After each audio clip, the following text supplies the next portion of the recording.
Hey guys, welcome back to Cooking with Aubrey. Today we are making not chicken parmesan. It's gonna be breaded chicken that I pan fry, and I'm gonna make some red sauce. Amanda Johnson wanted to see some red sauce, so this is for you. And yeah, we're about to get started because I am running late and I have to get to work. So we'll take a deep breath. We're gonna go through this. We're gonna get through this. I'm gonna get to work on time. Fernando, if I'm late, I'm bringing you food, so don't hate me. So I'm going to begin by roasting the tomatoes and onions in the broiler on high. You will notice that I love roasting things first because it always adds another layer of flavor and it's not so blah and boring. Little secret about me, not so much a secret really, is I do not really enjoy red sauce very much. I'm very picky about it. Not a huge fan. I think it's a boring sauce and there's so many other better things you can do. So this is what I do to make it a little bit more flavorful. I would not just typically just make this for myself. I mean, I would make this upon request, like if somebody really wanted just regular red sauce for spaghetti or something. But normally I would add like a little bit of heavy cream or something. But this is what I do when I'm doing just a regular traditional red sauce without, you know, fucking with it. So we're just going to cut these tomatoes in half. I got these tomatoes from Peter Ruby. I didn't go to Fresh Thyme for these. Haven't had Peter Ruby in a long time. So these smell, I should say, like they were just picked out of the garden. So I'm hoping that these are going to be super flavorful. I have a hard time finding tomatoes that have really good flavor, which is part of the reason why I'm not a huge fan of tomatoes personally. I have this whole thing with organic produce, and I won't get into it today, but basically I've tried getting organic tomatoes to see their flavor is better, because sometimes organic produce just tastes better than not organic produce. But I'm still disappointed often. So I'm hoping Peter Ruby has a better selection here. So this is just a yellow onion, just going to quarter and roast with the tomatoes. I have garlic that's already roasted from Fresh Thyme. Again, I get my garlic pre-roasted from Fresh Thyme. Other places have it as well. Just kind of ask your store if you don't see any, if they have any. Usually it's like in the pre-prepared food section. I know Mariano's has it. Peter Ruby I saw even has it. So yeah, so just see if your store carries it, because pre-roasted garlic is amazing because you don't have to peel the garlic. It's faster to cut up and it tastes better. I'm going to quickly drizzle these with just some extra virgin olive. I'm just gonna wrap it, I'm just kidding. Oh, yo. Okay, I'm trying to go fast here. So I'm going to start listing the types of cooking techniques you learn in the videos in the descriptions or captions of the videos, so that way when you're like, oh, I want to see how to poach an egg or saute a chicken breast or make red sauce, you can just kind of go in the descriptions or the captions and just kind of see what you'll learn. So you don't necessarily you might not want to make that dish, but you just want to learn how to do a certain technique and take like a poached egg, you know, take that from the potato salad video and then use it for, I don't know, for breakfast or whatever. So you start looking for that. I'm gonna go back to the old videos and do that as well, so they're all gonna have that. Okay, so all I did was just rub some extra virgin olive oil, some fresh cracked pepper, not your fucking ground shit.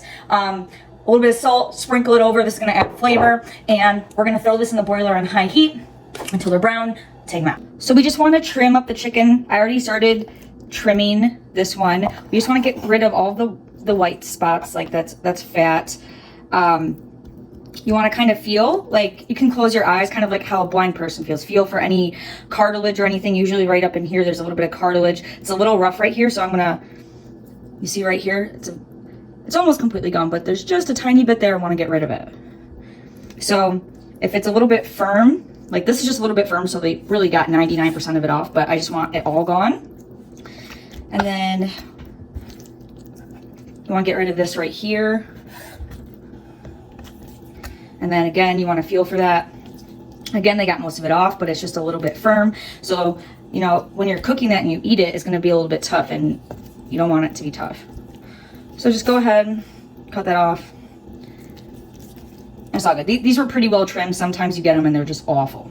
So now we're gonna cut these so they're thinner. So you want to put your hand flat like this on top of it to hold the chicken still, like this, and make sure your other chicken's out of the way. When you're cutting, you don't want to be hitting the chicken. So you want to do this, and then you're gonna want to bend down and kind of look at it from the side to kind of see what you're doing, and just cut it in half to cut it thinner, just like that. Look how easy that was. Now I know I make it easier than it looks, especially if you're a beginner, but you know, that just takes practice. Just do that, and it's going to cook faster, more even, and I don't want to pound out my chicken. You can also pound it out, but I feel like that's just cheating, kind of being lazy. So I just cut mine in half like this, and actually it's probably a little bit faster. It just takes a little bit of practice. And there you go. So now these are going to cook faster, and that's good because we're frying them, so we don't want the breadcrumbs to burn on the outside. Now we're going to dry these off. So now we're going to dry off the chicken. You always want to make sure your protein is always dried off all the time, no matter what you're doing with it. So I'm just going to do this with some paper towels. You can use a regular, like just kitchen towel as well if you don't want to waste paper towels for this. And you just wash it, you know, in kitchens, they're using towels, okay? It's fine. You can throw them in the wash, it's not a big deal. So you just dry them off. I'm just gonna layer them like this, and then I'm just gonna set them in the fridge just until we're ready to use them here soon. In the meantime, we're gonna start preparing the herbs for the sauce. So the other day I was using fresh thyme in that first aid video I made. If you haven't seen that first aid reacts to my food video, please go watch that. Tell me if you like it, if you want to see more stuff like that. It's pretty funny. So anyway, I used I had used fresh thyme to make that dish, and I just had some like left over that I didn't end up using, and it's been in a bowl just sitting on my counter since then, and so it's just dried like naturally. So this is just fresh thyme that's been drying over the past few days. So I'm just going to use the rest of that because it's still good, and I'm just going to do some more thyme. Now, thyme is my favorite herb, but it is the most annoying herb to get the leaves off. So when you're getting the thyme off, you just want to, here's a little stick of thyme, hold the top, you want the leaves to be facing upwards, upright, not upside down, upright. Hold the top because the top will snap off, and just kind of pull down and pull those off, see? So it's just a little time consuming, but fresh thyme tastes really, really good, just like fresh lemon juice. Like, just take the time, take the time to pluck the thyme, get the thyme off. Out of all the tasks in the kitchen, this is probably my least favorite. I would rather do garlic than thyme, because thyme takes forever. If you get a little bit of these little stick parts in, it's fine, it's not a big deal. Like if this gets in there, you see how it has that little, let's use a white background, Aubrey, not your hand. Okay, if that's in there, that's okay, it's not a big deal. It's not gonna taste bad, it's not super tough, as long as you don't have like the really tough, thick ones in there, like you're all good. And when you're doing this, you're going to see what I mean. You have some thinner parts of the branches versus some thicker. Like this is a really good example here. It's like a little mini tree basically at the bottom. It's a baby tree. So as you can see, this is me after I had picked the thyme off. There's still a lot of leaves there. I mean, I'm too lazy to pick that clean. It's just too time consuming. Plus I'm on a time limit. So here you can see that there's still some of those little sticky parts. That's okay. You just want the majority of it gone. This is fine. It's a baby tree. Most herbs come in this little container like this here. It's the same like in Walmart, I know. So it's 0.75 ounce container. I used half of this today. I used the other half of it.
these just came out of the broiler. If you don't want to use your broiler on high heat, you can do it at a high temperature in the oven at 375.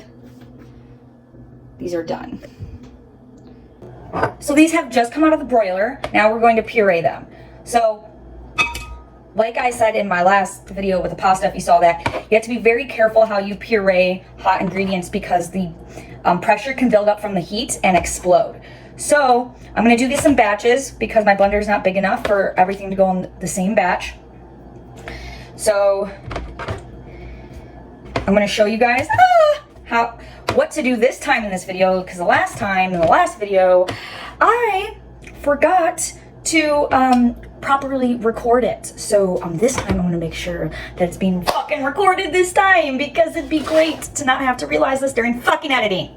So now this is the part where you just gotta make sure you're being careful.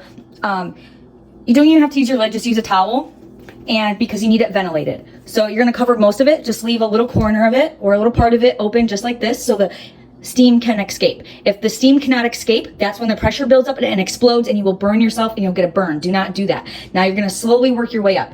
See, mine has all these different speeds and you have low and high, so I'm gonna start off on low, go up, and I will fast forward this so you don't have to hear the annoying sound of the blender.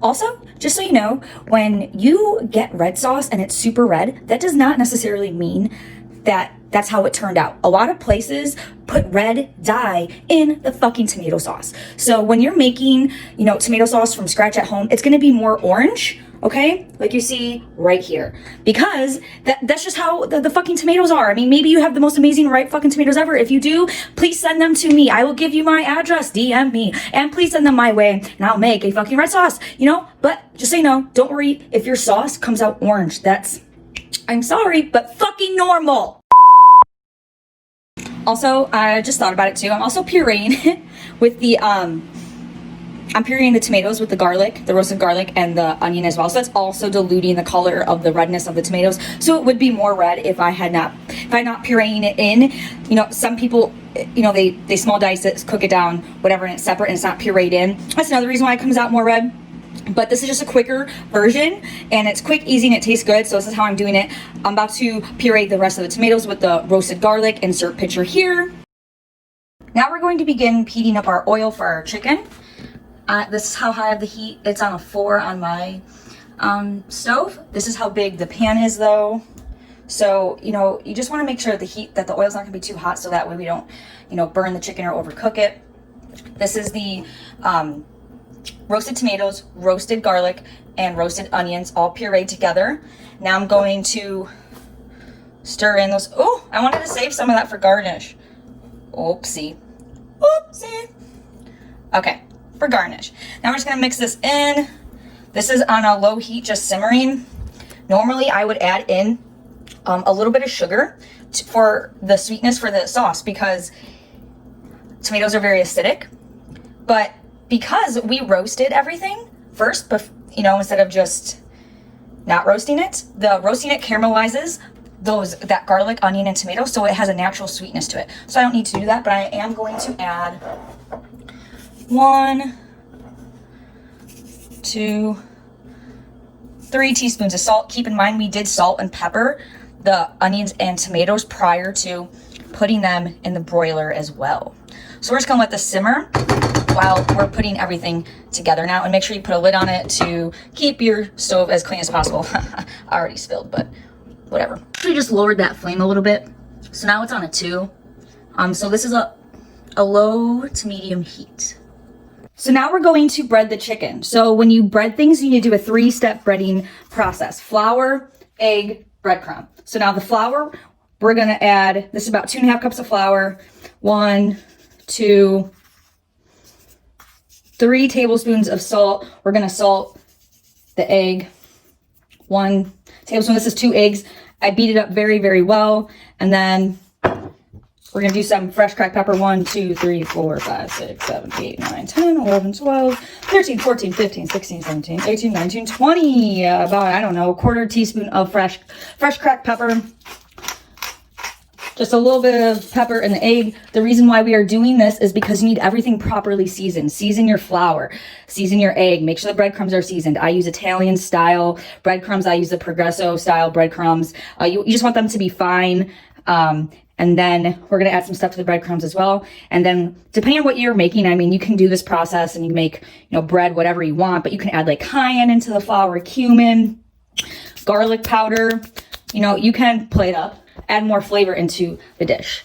And then we're going to mix up the pepper and salt into the egg. The reason you need to salt and season everything as you go is because if you properly season some stuff, but not some other stuff, then it's not really properly seasoned, is it? You're gonna have to add some stuff at the end. And then lastly, we're gonna add some freshly grated Parmesan cheese into the breadcrumbs. You're not gonna really taste the cheese so much. It's gonna be more for texture and color. It's gonna make it nice and crunchy, nice golden brown color. I just used the rest of what I had, which is about probably 1/4 cup of the grated Parmesan cheese with about 2.5 cups of those breadcrumbs. And then we're just gonna mix this up as well.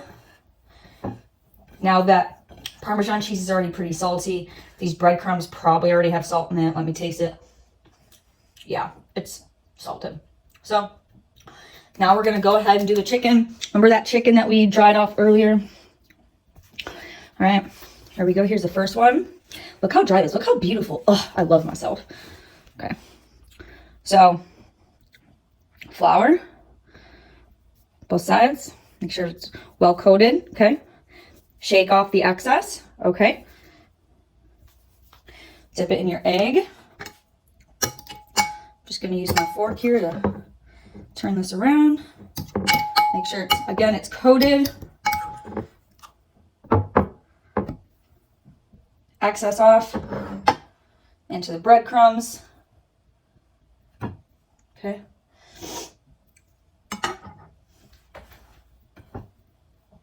Make sure again it's coated. Try not to get my hands messy, but inevitably you probably will. It's fine. Just get in there. You can always wash your hands. Okay.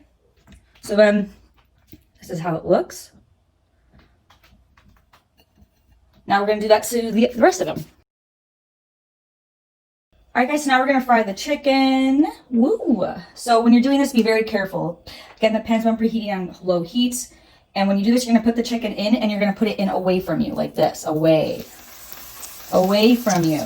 The reason you do that is because if oil does splash, it doesn't splash on you, it splashes away from you.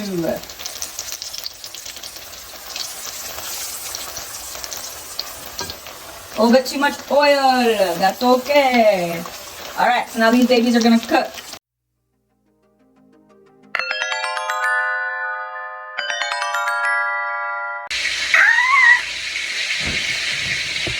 Always wanted to do that. So when you take your chicken out, you want to make sure that you're putting it onto a plate with a towel to help absorb that excess oil.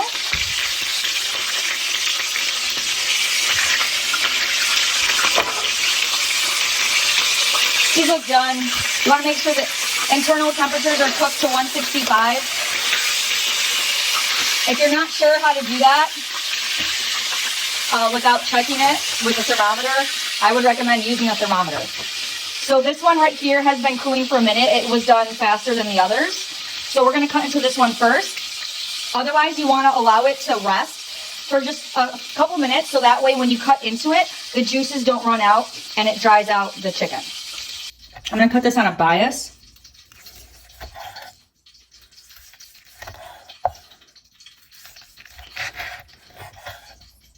Oh, that's cooked. Oh my gosh, look at that, guys. Look how juicy that is. Oh my God, look at that glisten. Look at it. Look at it. This is hot. This is real hot. All right, guys, so I had to change for work. I'm actually running late. I'm so sorry, Fernando. I swear, I'm gonna bring you food in like a few minutes, okay? You're gonna love me. So I'm gonna try this real quick. Eat this like super fast and run out the door. Okay, so we got the breaded chicken sauce. This is phenomenal. Phenomenal. This is phenomenal. Yes. So the chicken is really juicy. The sauce has a touch of sweetness to it because of all those roasted ingredients in there. It's not too overpowering. You can put this with the golden couscous. You can put this with pasta. You can put this with any grain you want, quinoa. You know, you could skip the breaded and frying part and just pan sear the chicken, make the sauce with some quinoa. There you go, super healthy. Amanda, I hope you love this sauce. Let me know what you think of it. I would love your feedback. Again, this is for you. You wanted that traditional red sauce. This is my take on the traditional red sauce. I gotta go, guys, before I get fired from my goddamn job.